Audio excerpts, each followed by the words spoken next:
महाराष्ट्रात साहेब दोनच आहेत, एक शरदचंद्र पवार आणि दुसरे हिंदुहृदय सम्राट बाळासाहेब ठाकरे। या दोघांनाच आमची पिढी तरी साहेब मानते। केवळ एखाद्या पक्षाचा अध्यक्ष होणं म्हणजे साहेब होणं नाही, अशा शब्दात अमोल कोल्हेंनी अजित पवारांना लक्ष केलंय। आता आपणच साहेब आहोत असं वक्तव्य अजित पवारांनी केलं होतं, त्यालाच कोल्हेंनी प्रत्युत्तर दिलंय।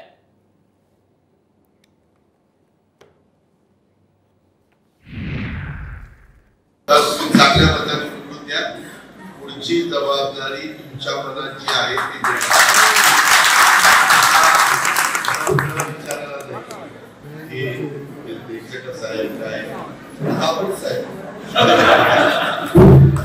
कारण पूर्ण महाराष्ट्र जाणतो की साहेब दोनच, एक आदरणीय शरदचंद्रजी पवार साहेब आणि दुसरे हिंदुहृदय सम्राट बाळासाहेब ठाकरे यांनाच आमची पिढी तरी साहेब मानते।